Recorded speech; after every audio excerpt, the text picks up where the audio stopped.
नमस्कार छात्रों, हम प्रारंभ करने जा रहे हैं मध्य महाजनपद युग। हमने मध्य प्रदेश का इतिहास देखा है, उसमें हम वैदिक इतिहास को देखें, किस प्रकार से जो है मनु की 10 संतानें हुई, इला एवं सोम की जो भी संतानें हुई, इसमें कुरुत्स वगैरह हुए, पुरुत्स वगैरह हुए और यदु वगैरह हुए, और उसके बाद जो है आयु वगैरह हुए, और उसके बाद मध्य प्रदेश में राजवंशों का उदय शुरू हुआ। इक्ष्वाकुओं का भी हमने शासन देखा। इक्ष्वाकुओं में भगवान राम का दंडकारण्य क्षेत्र में आना, और उसके बाद खैर छत्तीसगढ़ क्षेत्र चला गया वो, लेकिन हम राम के बारे में तो नहीं कहें, हम कहेंगे लवकुश का आगमन, लव का भी नहीं, कुश का आगमन और पन्ना क्षेत्र पर अधिकार हमने देखा। तो इस प्रकार से मध्य प्रदेश पर अधिकार हो गए इन कई बड़े राजवंशों के। 10 पुत्र और पुत्री थे, मैंने 9 पुत्र और 1 पुत्री, टोटल 10 बच्चे थे मनु के। तो हमने देखा उनके बाद जो है हम आ जाते हैं जब बौद्ध जैन धर्म शुरू होता है, तो हम बात करें बौद्ध धर्म की। तो बौद्ध धर्म में जैसे अंगुत्तर निकाय है, अंगुत्तर निकाय, और जो जैन धर्म में है भगवती शुत्त, तो इनके अनुसार भारत में कुल 16 जनपद थे। ठीक है, भारत में कुल 16 जनपद थे, लेकिन हम देखें मध्य प्रदेश क्षेत्र में मुख्यतः 2 जनपद हैं, एक था चेदी और एक था अवंतिका। ठीक है, 2 जनपद थे मध्य प्रदेश में 16 जनपदों में से, ऐसा उसके उत्तर निकाय के अंतर्गत अपन देखने को मिलता है। तो हम देखें चेदी राजवंश की बात कर रहे हैं हम। तो चेदी राजवंश जो है वो सोनभद्र नदी और नर्मदा नदी के मध्य में बसा हुआ साम्राज्य था। यह साम्राज्य जो है, अगर हम भारत के इतिहास पे ध्यान देंगे तो भारत में एक वंश हुआ था बृहद्रथ। बहुत पहले एक राजवंश हुआ था बृहद्रथ। तो बृहद्रथ राजवंश में एक राजा हुए थे जरासंध, जो छत्तीसगढ़ में एक राजी थी, वो राक्षसी थी जरा, उसने जोड़ करके उनको बनाया था जूरा नामक राक्षसी ने, तो उनका नाम जरा पड़ा था। जरा शरीर भी होता है और शरीर को जोड़ करके बना हुआ व्यक्ति था जरासंध। तो जरासंध ने जो है देखा जाए तो चेदी साम्राज्य तक इन्होंने अपने क्षेत्र का विस्तार किया था और यह उनके अधिकार क्षेत्र में आते थे। बाद में हम देखें बृहद्रथ राजवंश के बाद जो है जैसे हर्यक वगैरह आए, तो उन्होंने भी चेदी साम्राज्य पर अधिकार किया। तो हम देखें तो ये जो पूरा साम्राज्य था ये मुख्यतः बुंदेलखंड क्षेत्र में था, बुंदेलखंड क्षेत्र में था। ठीक है, महत्वपूर्ण साम्राज्य था बुंदेलखंड क्षेत्र का। मुख्यतः देखें तो जबलपुर जो क्षेत्र है वहां पर इनका अधिकार ज़्यादा था। ठीक है, तो जबलपुर के आसपास जो क्षेत्र था वहां कहीं इन्होंने अपनी राजधानी वगैरह बना करके रखी हुई थी। तो ये बुंदेलखंड क्षेत्र से जबलपुर क्षेत्र तक में अपने अधिकार क्षेत्र में इन्होंने कर रखा था, मतलब बघेलखंड का भी थोड़ा बहुत इलाका इनके अधिकार क्षेत्र में था। ठीक है, कलचुरियों का मुख्यतः इस क्षेत्र पर शासन था। चेदी साम्राज्य के दौरान जो है कलचुरी यहाँ पर छाए हुए थे जब महाजनपद युग चल रहा था, मतलब बौद्ध जैन वगैरह जो है इस वक्त काफ़ी हावी थे। इनकी राजधानी शुक्तिमती थी, जो शोत्थिमती वगैरह कही जाती है। ये शोत्थिमती या शुक्तिमती संभवतः जो है आज का जो उत्तर प्रदेश का क्षेत्र पड़ेगा, मुख्य रूप से हम देखें तो महोबा वगैरह क्षेत्र जो पड़ेगा उधर कहीं जाकर के ये मिलेगी अपने को। ठीक है, तो थोड़ा सा कलिंजर के आसपास आप ले लीजिए इसको, बल्कि कलिंजर के आसपास के क्षेत्र में ये राजधानी आगे मिल जाएगी अपने को। तो चेदी साम्राज्य की राजधानी उस स्तर पर थी, बुंदेलखंड क्षेत्र में, मुख्यतः रीवा के आगे जाकर के थी। तो यहाँ पर इन्होंने शासन वगैरह स्थापना कर रखी थी अपनी चेदी साम्राज्य की। चूँकि बहुत बड़ा साम्राज्य था चेदी, मध्य प्रदेश में बड़े भाग में था, चूँकि शासन व्यवस्था जो भी हो रही थी वो हो रही थी आपके पटना क्षेत्र से, मगध के क्षेत्र से, मगध का शासन ही यहाँ का शासन था, लेकिन कलचुरियों ने अपना स्वतंत्र सत्ता की स्थापना की और यहाँ पर एक बड़े साम्राज्य की नींव डाली।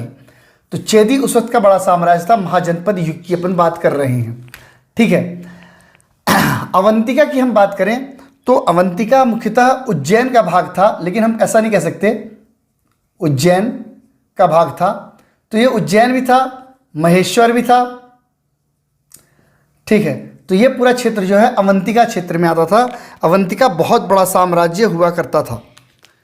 ठीक है, तो इसमें जो है आपका महेश्वर और उज्जैन दोनों के दोनों क्षेत्र लगभग आ जाते थे। हम बात करें तो अवंतिका क्षेत्र जो है वो वैत्रवती नदी के माध्यम से, वैत्रवती बेतवा में बटा था। ठीक है, वैत्रवती क्षेत्र से इसको हम बांट सकते हैं, ये दो भागों में बटा था। एक उत्तरी अवंतिका था, ठीक है, जहां उज्जैन वगैरह है, और एक दक्षिणी अवंतिका था जिसकी राजधानी जो थी महेश्वर थी, माहिष्मती,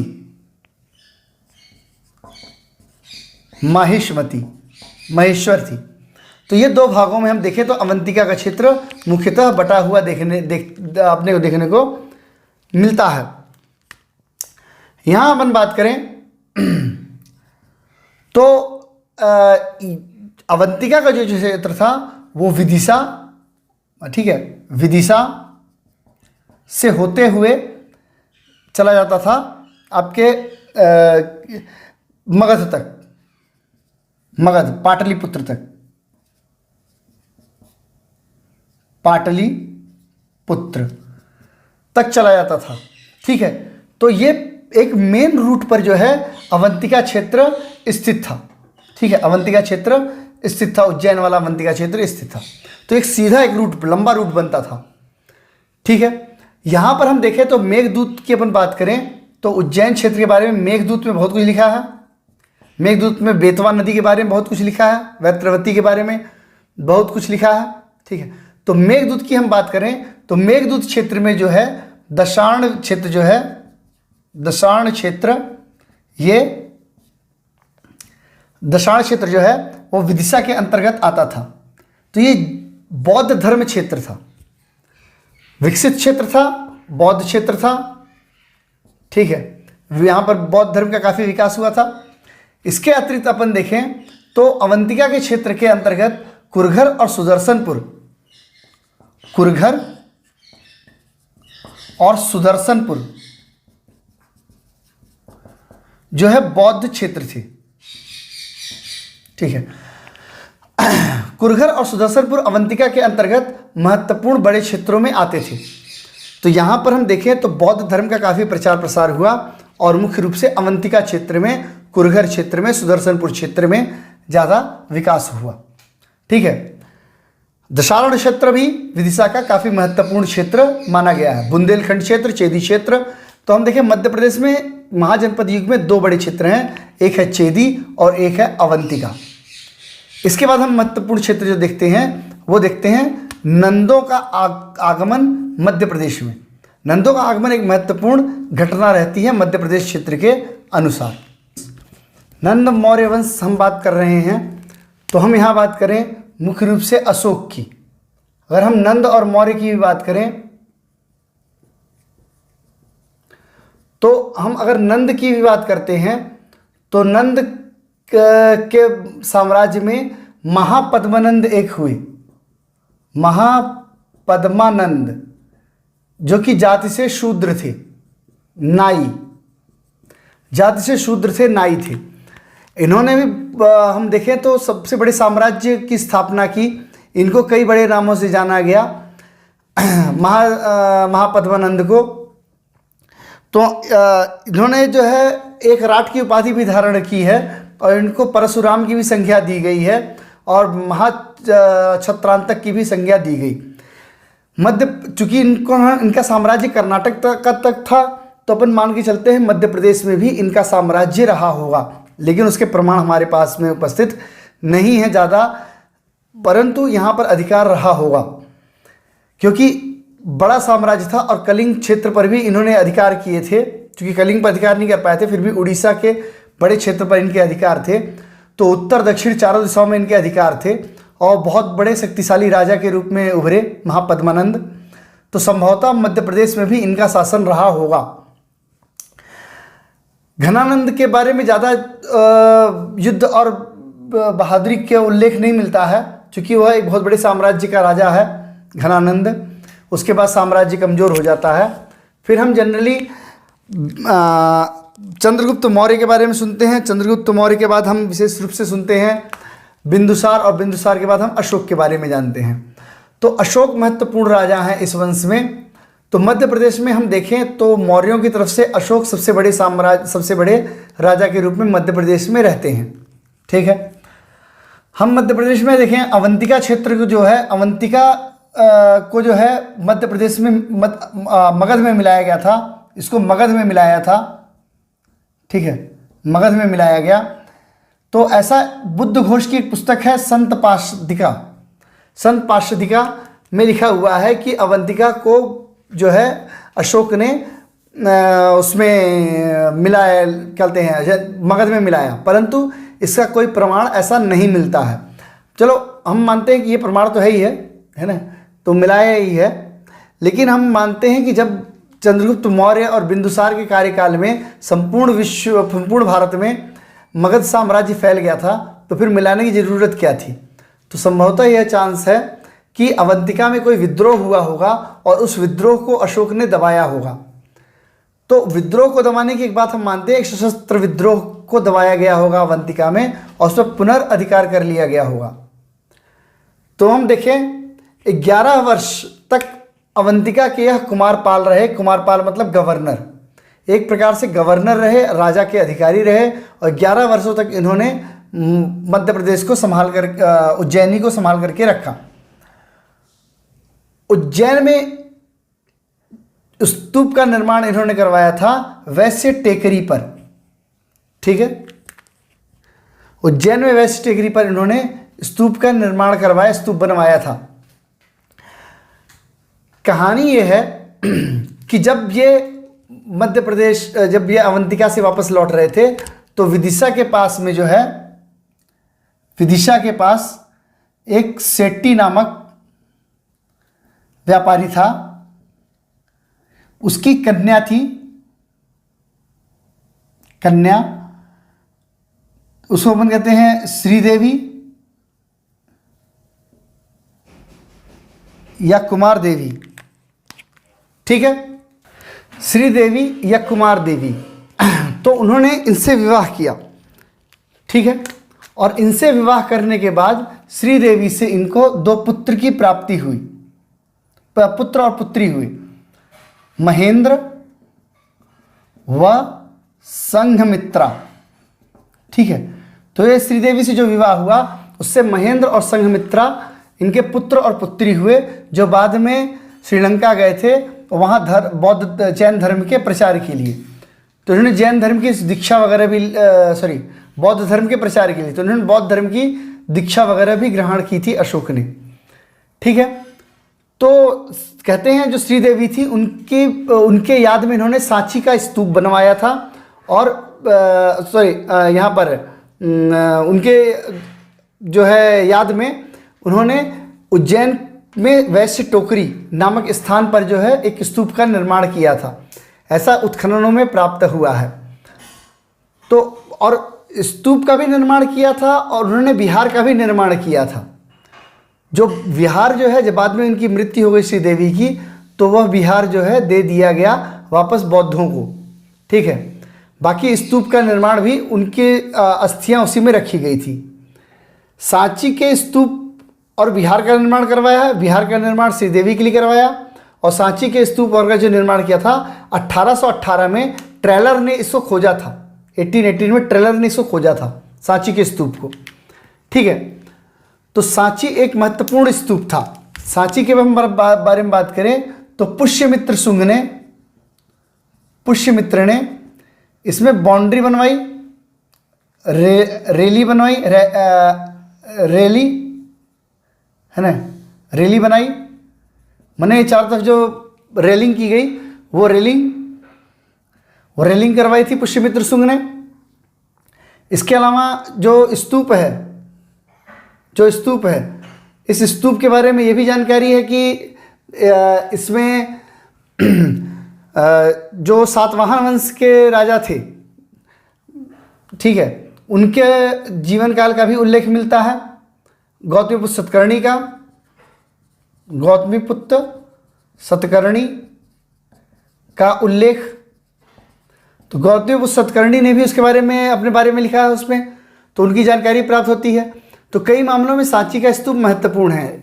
सांची का स्तूप पर्टिकुलर एक ही राजा ने पूर्ण नहीं करवाया, अलग अलग समय पे अलग अलग राजाओं ने कुछ न कुछ उसमें काम किए हैं, ठीक है। जैसे पुष्यमित्र शुंग है, गौतमीपुत्र सतकर्णी है, ठीक है। विदिशा, सुनारी, सतधारा, भोजपुर, अंधेर में भी स्तूपों का निर्माण किया गया, ठीक है। तो ये महत्वपूर्ण था कि कहते हैं कि करीब 84,000 स्तूप बनवाए गए।